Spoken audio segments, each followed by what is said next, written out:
My roommate has been catfishing her online boyfriend using my photos for 3 years, but the twist that nobody saw coming? It started junior year when I got stuck with Cassie as a roommate after my original roommate transferred schools mid-semester. The housing office paired us together because we were both psychology majors, but that's where our similarities ended. She was one of those girls who lived in oversized hoodies, hadn't discovered the magic of mascara, and seemed genuinely confused by social interactions that came naturally to most people. While I was out at fraternity parties and student government meetings, Cassie would be hunched over her elaborate gaming setup, 3 monitors, LED lights, the works, talking to someone named Dylan through her expensive headset. She'd be giggling like a teenager with her first crush, her whole face transforming when she smiled. "He's incredible," she'd gush whenever I asked about her mysterious online boyfriend. We stay up until 4 a.m. just talking about everything. Philosophy, books, stupid internet memes, our deepest fears. He actually listens to me, you know? Like, really listens. Most people just nod along when I talk about quantum physics or fantasy novels, but Dylan asks follow-up questions. I felt genuinely happy for her. Cassie deserves someone who appreciated her brilliant mind and weird sense of humor. She'd confided in me about her rough childhood, parents who called her hobbies antisocial wastes of time,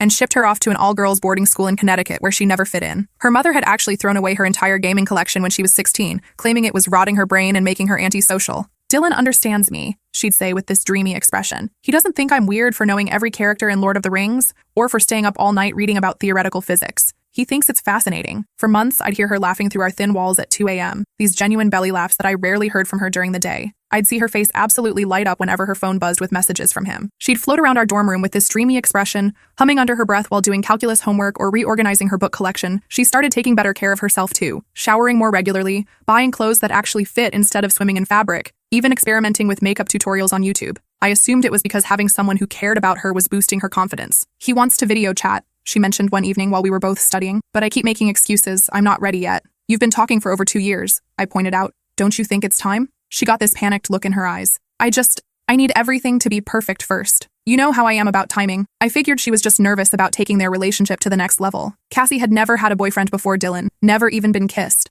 The idea of showing her face to someone she'd fallen in love with was probably terrifying. Then one night in October, I came back early from a disastrous Tinder date and caught her red-handed. She was hunched over her laptop with Photoshop open, carefully editing one of my Instagram photos from homecoming weekend. Not just cropping it, actually adjusting the lighting, softening my features, changing the background from the campus quad to some generic park setting. She had an entire folder labeled "For Dylan," filled with dozens of my photos, all meticulously altered and organized by date. "What the hell are you doing with my pictures?" I asked, my stomach dropping to my toes. She spun around so fast she knocked over her coffee mug, sending hot liquid cascading across her keyboard. Her face went ghost white, then bright red, then white again. "I can explain," she stammered, frantically trying to close the laptop while coffee dripped onto the floor. I pushed past her and stared at the screen. There was my face, but somehow different. Softer, more ethereal, like she'd taken my ordinary features and transformed them into something almost angelic. "Explain what exactly?" I demanded. "Why do you have dozens of my photos edited like this?" The explanation came out in a rushed, tearful confession that shattered my understanding of everything. For 3 years, 3 entire years, she'd been using my photos to catfish Dylan. Every selfie I posted, every group shot from parties, every casual snapshot from family dinners or study sessions. She'd been stealing my entire visual identity and feeding it to him piece by piece, carefully crafting a fake life using my real one as source material. "He thinks I'm you," she whispered, tears streaming down her cheeks. "I never planned this. It started with just one photo because I was too scared to send a real one of myself. But then he fell in love with your face and I couldn't take it back." My hands were shaking with a mixture of rage and disbelief. "You've been pretending to be me for 3 years?" "Not pretending to be you," she said desperately. "Using your appearance, but everything else was real. My personality, my thoughts, my feelings, that was all me. I just borrowed your face." The distinction felt meaningless to me in that moment. "Borrowed my face? Cassie, this is identity theft." "Please don't make me tell him," she begged, grabbing my arm with both hands. "You don't understand. He's told his entire family about me. His mom sends Christmas cards addressed to me. His little sister follows your Instagram account thinking it's mine. She comments on your photos saying things like, 'My brother's girlfriend is so pretty,' and I die a little inside every time." The weight of her deception was staggering. An entire family had been unknowingly drawn into her web of lies. I thought about all those comments from random accounts that I'd assumed were just spam or bots. "How deep does this go?" I asked, sinking onto my bed. "What else have you told him about my life?" The full scope of her deception unfolded like a nightmare. She'd told Dylan my childhood stories as if they were her own. My family vacation to Yellowstone when I was 12 had become her favorite childhood memory. My grandmother's secret recipe for chocolate chip cookies was now her specialty dish. Even my scar from falling off my bike at age 7, she'd claimed it as her own, complete with a fabricated story about how she got it. "I know it sounds terrible," she said, wrapping her arms around herself, "but I shared pieces of you because I didn't think my own life was interesting enough. My childhood was just boarding school, and parents who barely acknowledged my existence. You had all these wonderful memories and experiences, and Dylan loved hearing about them. Those aren't your memories to share," I exploded. "You stole my entire life story." I didn't steal it, she protested weakly. I just expanded on it. And everything else was real. My feelings for him, our conversations about books and philosophy, the way we connect intellectually, that wasn't fake. I was pacing now, my mind racing through 3 years of interactions with her. All those times she'd asked to borrow my phone to check something real quick. All those occasions when she'd complimented my outfits and insisted on taking photos of me from multiple angles. All the seemingly innocent questions about my hometown, my family traditions, my childhood pets. You've been studying me, I realized with growing horror, like a research project. It wasn't like that, she said, but her voice lacked conviction. What happens when he wants to meet your family? When he wants to visit your hometown? When he references a memory you stole from me and I'm standing right there? She was crying harder now, mascara running down her cheeks in black streams. I know it's complicated. Complicated? I laughed bitterly. Cassie, this is insane. You can't maintain this lie forever. But then she dropped the bombshell that changed everything. He's coming here next week, she whispered. So quietly, I almost didn't hear her. My blood turned to ice. What? He texted me this morning while you were in class. He bought surprise plane tickets to finally meet me in person. He's been saving up for months, working double shifts at his job in Seattle. I felt like the room was spinning. Please tell me you're joking. He's already booked his hotel room downtown, the Marriott by the river. We're supposed to meet at the campus coffee shop Friday at 3 p.m. She showed me her phone, and there it was. A long, excited message from Dylan about how he couldn't wait any longer to hold her in his arms. Oh my God, I breathed. Oh my God, Cassie, what have you done? I've been having panic attacks all week, she admitted. I can't sleep, I can't eat. Every time I think about Friday, I feel like I'm going to throw up. You have to cancel, I said firmly, right now. Tell him there's a family emergency or something. This cannot happen. I tried, she wailed. I spent 2 hours typing different excuses, but I couldn't send any of them. He's so excited, and he's already taken time off work and bought non-refundable tickets. Plus, his best friend is driving him to the airport. Everyone in his life knows about this trip. I sank back onto my bed, overwhelmed by the magnitude of the disaster we were facing. What did you think was going to happen? That you'd wear a disguise? Get plastic surgery? I thought maybe I could just not show up, she said in a small voice. Let him think I got cold feet or something, then gradually fade out of his life. After 3 years, you think ghosting him is a solution? I don't know, she screamed, startling both of us. Cassie never raised her voice. I don't know what to do. I never meant for it to get this far, but every day that passed made it harder to tell the truth. How do you explain to someone that you've been lying about your appearance for 3 years? I stared at her, really stared, trying to understand how we'd gotten to this point. Cassie wasn't a bad person. She was just desperately insecure and terrified of rejection. But the web of lies she'd woven was so complex and far-reaching that I couldn't see any way out that wouldn't destroy multiple lives.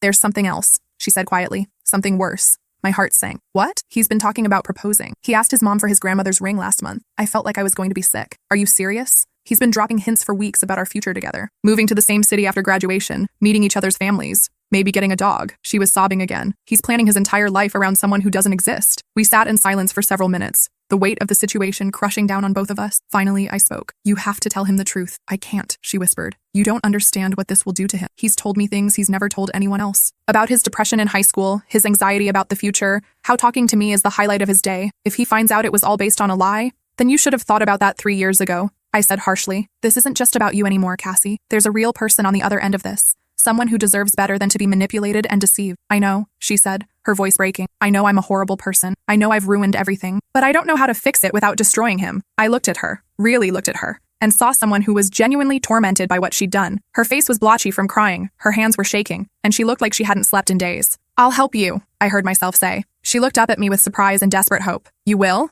Not to continue the lie, I clarified quickly. To tell him the truth, but we're doing it right and we're doing it in person. He deserves that much. Relief flooded her features. Thank you. I don't deserve your help after what I did, but thank you. We spent the next 3 days planning how to handle this situation. I insisted that we meet Dylan together, not so I could pretend to be her, but so I could provide moral support and witness the conversation. I also made her write down everything she'd lied about so we could present him with the complete truth. The list was extensive and heartbreaking. She'd borrowed not just my appearance, but pieces of my personality, my history, even my family's traditions. She'd told him about my dog Buster, who died when I was 14, as if he'd been her beloved pet. She described my mother's famous lasagna recipe and my father's terrible dad jokes as if they were her own family experiences. I wanted to give him the kind of childhood I never had, she explained as we went through the list. Your family sounds so warm and loving. Mine was all boarding schools and nannies and parents who were too busy with work to pay attention to me. I felt a pang of sympathy for her, but it didn't excuse what she'd done. So you stole mine instead of working through your own issues. I know it was wrong, she said quietly. I've known it was wrong every single day for 3 years, but I was in too deep to stop. Friday morning arrived with the sense of inevitable doom. Cassie had barely eaten anything in 2 days and looked like she was about to collapse from anxiety. I wasn't feeling much better. My stomach was in knots thinking about how this conversation would go. We arrived at the campus coffee shop 30 minutes early and claimed a corner table with a clear view of the entrance. Cassie's hands were trembling so badly she could barely hold her coffee cup. What if he calls the police? She asked for the 20th time. What if he thinks I'm a stalker or a predator? Then we'll deal with that if it happens, I said, though the same thought had occurred to me. But he's not going to call the police. He's going to be hurt and confused and probably angry, but he's not going to have you arrested. How can you be so sure? Because he's been talking to the real you for 3 years, I pointed out. Your personality, your humor, your intelligence, that was all genuine. He fell in love with who you are as a person, not just what you look like. At 2:45 p.m., a tall guy with dark hair and kind eyes walked through the door. He was more attractive than I'd expected. Definitely not the stereotypical basement-dwelling gamer I'd pictured. He was well-dressed, clean-shaven, and carried himself with quiet confidence. He looked around the coffee shop with nervous excitement, clearly searching for someone. Is that him? I whispered. Cassie looked up and immediately ducked her head back down. Oh God, yes, that's Dylan. He ordered a large coffee and a blueberry muffin, then found a table near the window where he could watch the door. He kept checking his phone and glancing around the room with anticipation. The hopeful expression on his face was heartbreaking. He genuinely believed he was about to meet the love of his life. I can't do this,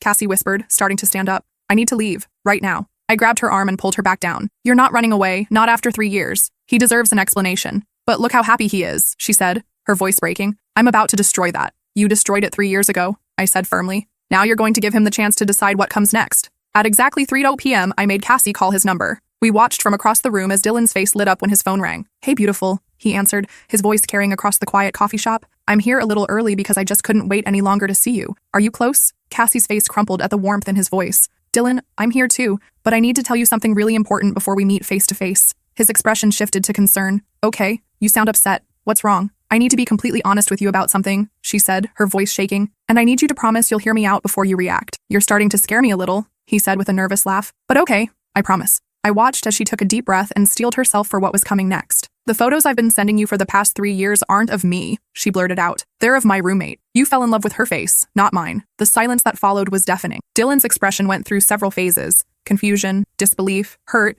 and then something that looked almost like understanding. What do you mean exactly? He asked quietly. I mean I've been catfishing you, she said, tears streaming down her face. I used my roommate's photos because I was too scared to send real ones of myself. I thought you wouldn't like me if you knew what I actually looked like. Dylan was quiet for a long moment, processing what she'd told him. When he finally spoke, his voice was remarkably calm. Cassie, I need to tell you something too. Both Cassie and I froze. This was not the reaction we'd expected. I know, he said simply. My head snapped up. Cassie nearly dropped her phone. What? She whispered. I've known for about 6 months, Dylan continued, his voice gentle but serious. I hired a private investigator because I was planning to propose. I wanted to surprise you by flying out there, but I needed to verify some details first. Your real address, your full name, that kind of thing. Cassie stared at him across the coffee shop, her mouth hanging open in shock. You knew? The investigator found your real social media accounts pretty quickly, he explained. Your actual photos, your real name, information about your family and background. I saw what you really looked like. Then why are you here? She asked, her voice barely audible. Dylan's expression softened, and for the first time since this nightmare began, I saw genuine tenderness in his eyes.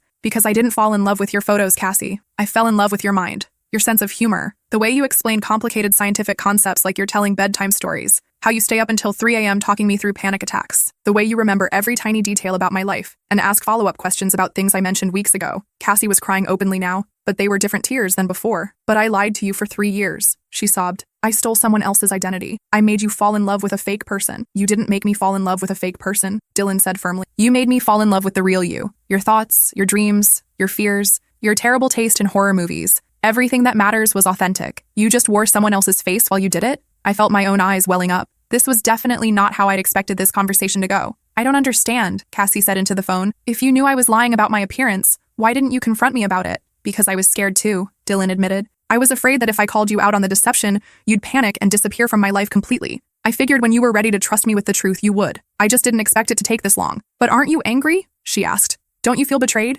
Honestly? I was hurt when I first found out, he said. It stung to realize you didn't trust me enough to be honest about something so basic. But then I thought about why you might have done it, and I understood. Dylan stood up from his table and started walking toward us, still talking on the phone. You've told me about your childhood, remember? The boarding school where you never fit in, the parents who made you feel like your interests were worthless, the kids who bullied you for being different. Of course you were afraid to show your real face to someone you cared about. You'd been taught your whole life that you weren't good enough as you were. He stopped in front of our table, looking directly at Cassie with an expression of pure love and acceptance. Hi, he said simply, ending the phone call. You're even more beautiful than your real photos showed. Cassie burst into tears. But this time, they were tears of relief and overwhelming emotion. Dylan sat down next to her without hesitation and pulled her into a gentle hug. I'm so sorry, she whispered against his shoulder. I'm so sorry for lying to you. I know you are, he said, stroking her hair. And I forgave you months ago. I was just waiting for you to forgive yourself. I sat there watching this reunion, feeling like an intruder in an incredibly intimate moment. After a few minutes, Dylan looked over at me with a warm smile. You must be the famous roommate, he said. Thank you for letting Cassie borrow your face for 3 years. Though I have to say, she's much more beautiful in person. Cassie laughed through her tears. You're just saying that because you feel sorry for me. I'm really not, Dylan said seriously, taking her hands in his. You want to know something? The investigator showed me dozens of your real photos from social media. I spent hours looking at them, and all I could think was how much more alive and vibrant you looked compared to the edited versions you'd been sending me. He turned to me with an apologetic expression. No offense intended. You're beautiful too. But there's something special about Cassie that can't be captured in a photograph. None taken, I said, still somewhat stunned by how this was all playing out. I'm just glad this is working out better than we expected. Were you expecting me to storm out? Dylan asked with curiosity. Honestly? Yes, I admitted. I thought you'd be furious about being deceived for so long. Dylan considered this for a moment. I probably would have been if I discovered it differently. But having time to process it and understand the reasons behind it made all the difference. Plus, I could see how tormented Cassie was about the whole thing just from our conversations. She's been dropping hints for months about feeling like she didn't deserve happiness. The three of us sat in that coffee shop for the next 4 hours talking through everything. Dylan and Cassie addressed the lies one by one. Every borrowed memory, every stolen detail from my life. It was painful but necessary, like cleaning out an infected wound. I need you to know that everything else was real, Cassie kept emphasizing.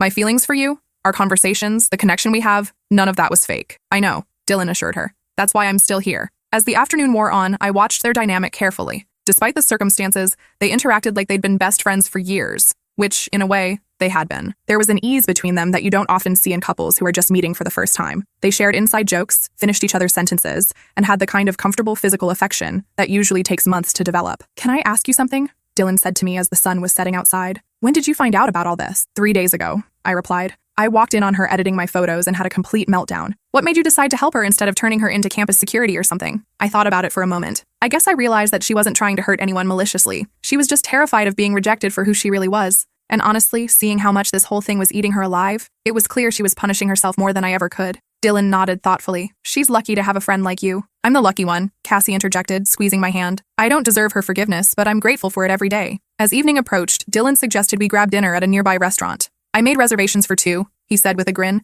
but I'm sure they can squeeze in one more chair. Over pasta and wine, Dylan told us about his life in Seattle. He worked as a software developer for a gaming company, which explained how he and Cassie had initially connected. His parents were divorced but friendly. He had 2 younger siblings, and he'd been saving money for over a year to make this trip happen. I was terrified, he admitted. Not just about meeting Cassie, but about the possibility that we might not have the same chemistry in person that we had online. Long-distance relationships are hard enough without adding the uncertainty of whether you'll actually click face-to-face. And now? Cassie asked nervously. Dylan reached across the table and took her hand. Now I'm wondering why I waited so long to make this happen. The transformation in Cassie was remarkable. Over the course of just a few hours, she'd gone from terrified and guilt-ridden to genuinely happy in a way I'd never seen before. She was more animated, more confident, more herself than she'd been in the entire time I'd known her. There's something I need to ask, Dylan said as we were finishing dessert. What happens now? I mean, I fly back to Seattle tomorrow, and you're here finishing school. I've been thinking about that, Cassie said. I know this is crazy, but what if I transferred? There are good psychology programs in Washington, and I could finish my degree there. You'd do that? Dylan asked, his eyes lighting up.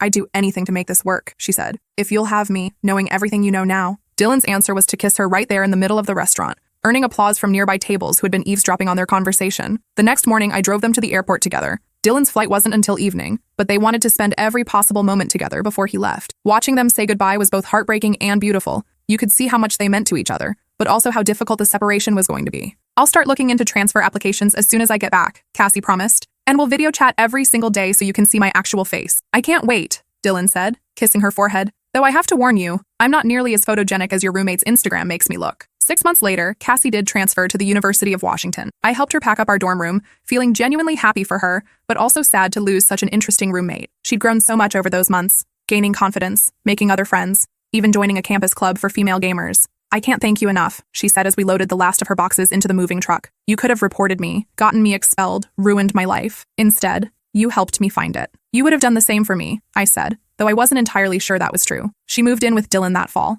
and by all accounts, they were blissfully happy. She sent me regular updates, photos of their apartment, stories about meeting his family, updates on her progress in her new psychology program. The most surprising development came a year later when she called me with unexpected news. Dylan proposed, she said, her voice bubbling with excitement. With his grandmother's ring, just like he'd planned. Congratulations, I said, genuinely thrilled for her. When's the wedding? Next spring. And I have a huge favor to ask. Would you be my maid of honor? I was touched and surprised. Are you sure, given everything that happened? Especially because of everything that happened, she said firmly. You're the reason I have this life, this happiness. You're the reason Dylan and I found each other, the real versions of ourselves. The wedding was beautiful, a small ceremony in Dylan's hometown with both families present. Cassie looked radiant in a way that had nothing to do with makeup or photography tricks. She was genuinely, authentically happy. During her vows, she said something that made everyone cry. "You fell in love with who I really was, even when I was too scared to believe in that person myself." Dylan's response was equally moving. "I didn't fall in love with your face. I fell in love with your heart, your mind, your soul. Everything else was just packaging." At the reception, Dylan's best man told a story about how Dylan had been obsessed with this girl he'd never met for years,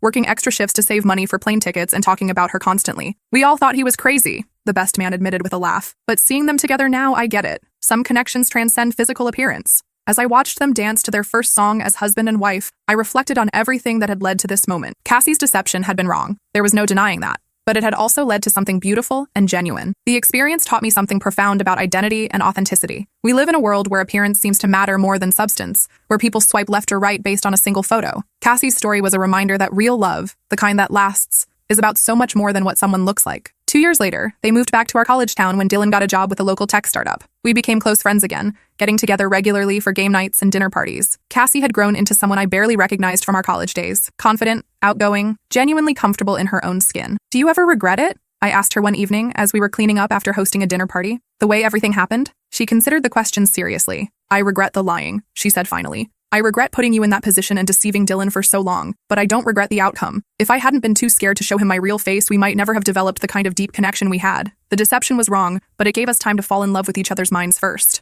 And that made all the difference?" "It made all the difference," she confirmed. "When he finally saw me, really saw me, he already knew who I was inside. The exterior was just details." Their story became something of a legend in our friend group. People would bring up the catfish couple as an example of true love conquering all obstacles. But I knew the real truth was more complex than that. It wasn't just about love conquering obstacles. It was about finding someone who valued the right thing. Dylan could have been angry about the deception. He could have felt betrayed or manipulated. Instead, he chose to see past the lie to the person underneath. And Cassie had learned to value herself the way Dylan valued her. She'd spent her whole life believing she wasn't good enough as she was. But retry Jay continue at it, and Cassie had learned to value herself the way Dylan valued her. She'd spent her whole life believing she wasn't good enough as she was. But Dylan's acceptance had shown her that her worth wasn't tied to her appearance or her family's expectations. It came from her intelligence, her kindness, her unique way of seeing the world. 3 years after the wedding, they had their first child, a daughter they named Hope. Cassie called me from the hospital, exhausted but elated. "She's perfect," she whispered into the phone. "And you know what? She looks exactly like me. Not the edited, filtered version of me that I used to send Dylan. The real me. That's beautiful,"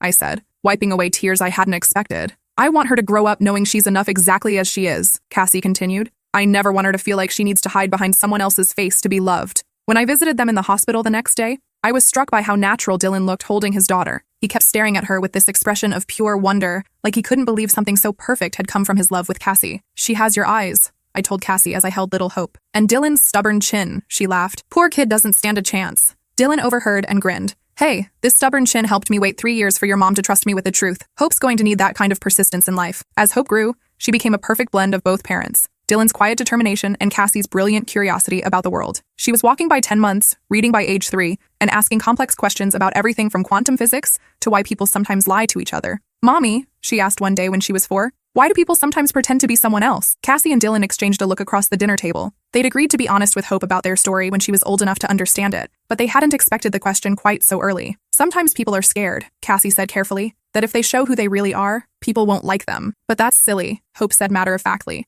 "If someone doesn't like the real you, then they're not your real friend." Out of the mouths of babes. Dylan reached over and squeezed Cassie's hand. "You're absolutely right, sweetheart," he said. "It took Mommy and Daddy a while to learn that lesson, but you're much smarter than we were." The years passed quickly after that. Dylan's tech startup was acquired by a major company, giving them financial security they'd never expected. Cassie finished her master's degree in child psychology and opened a practice specializing in adolescents with social anxiety, a field she was uniquely qualified to understand. "I want to help kids who feel like I did," she explained when she was deciding on her specialization. "Kids who think they're not good enough as they are, who might be tempted to create false identities to feel accepted." Her practice thrived. Parents drove from hours away to bring their teenagers to see Dr. Cassie, as her young patients called her. She had a way of connecting with kids who felt invisible or misunderstood, probably because she'd been one of them. I often wondered what would have happened if things had gone differently that day in the coffee shop. What if Dylan had reacted with anger instead of understanding? What if he'd never hired that private investigator and had discovered the truth in a more devastating way? But every time I saw them together, watching Dylan cheer at Hope's school plays, seeing Cassie laugh at his terrible dad jokes, witnessing the way they still held hands after a decade of marriage, I realized that their love story couldn't have unfolded any other way. The deception had been wrong, but it had also been necessary. Not because Cassie needed to trick Dylan into loving her, but because she needed time to believe she was worthy of love. The 3 years of online relationship had given her a safe space to be herself intellectually and emotionally, while she worked up the courage to be vulnerable physically. And Dylan's decision to investigate rather than confront had shown a level of emotional maturity that probably saved their relationship. He'd understood instinctively that directly challenging her about the photos would have caused her to run, so he'd chosen patience instead. On their 10th wedding anniversary, they threw a party at their house, the same house where Dylan had first said, "I love you," in person, where they'd brought Hope home from the hospital, where they'd built a life together that was more beautiful than any filtered photograph. During the toasts, Dylan's best man, the same one who'd called him crazy for being obsessed with a girl he'd never met, stood up with a glass of champagne. 10 years ago, I thought Dylan had lost his mind, he said to laughter from the assembled guests. He was planning to fly across the country to meet someone he'd never seen in person, based on what I assumed was just good texting chemistry. He paused, looking at Cassie with genuine affection. I was wrong about a lot of things, but I was especially wrong about what makes a relationship last. I thought it was all about physical attraction and compatibility, but watching Dylan and Cassie over the years has taught me that the strongest foundation for love is actually seeing and accepting who someone really is. Not just their appearance, but their heart, their mind, their soul. The crowd raised their glasses, and I found myself getting emotional again. Even after all these years, their story still moved me. Later that evening, as the party was winding down, Cassie found me on the back porch where I was getting some air. "Penny for your thoughts?" she asked, sitting down beside me on the porch swing Dylan had built the previous summer. I was just thinking about that day in the coffee shop, I admitted, how terrified we both were about how Dylan would react. "The best day of my life," she said without hesitation, even though I was sure it was going to be the worst. "Really? Not your wedding day? Or when Hope was born?" Cassie smiled. "Those were incredible days, but they happened because of that day in the coffee shop. That was the day I stopped hiding and started living." We sat in comfortable silence for a while, watching Hope play in the backyard with some of the other kids who'd attended the party. She was 8 now, confident and outgoing in a way that reminded me of myself at that age, but with Cassie's genuine curiosity and Dylan's steady kindness. "She's going to be something special," I said. "She already is," Cassie replied. "And the best part is that she knows it. She's never going to doubt her worth the way I did." "You've built something beautiful here," I told her, gesturing toward the house where Dylan was cleaning up with help from several friends. "Not just the marriage, but the whole life, the practice, the community, the way you've turned your experience into something that helps other people." "I had help," she said, bumping my shoulder with hers. "I had a roommate who could have destroyed me but chose to save me instead." "You saved yourself," I corrected. "I just provided moral support." "You provided everything," she said seriously. "Hope, faith, the courage to be honest. I would never have had the strength to tell Dylan the truth without you there." As the evening wound down and guests began to leave, I helped with the final cleanup. Dylan was loading the dishwasher while Cassie got Hope ready for bed, and I was struck by how normal and domestic their life had become. If you didn't know their history, you'd never guess that their relationship had started with such dramatic deception. "Thank you," Dylan said as I was getting ready to leave, "for everything you did 10 years ago, and for being such a constant presence in our lives since then. Thank you for proving that good guys really do exist," I replied. "Your reaction that day restored my faith in humanity a little bit." He laughed. "I'm not sure I deserve that much credit. I just knew that Cassie was worth fighting for,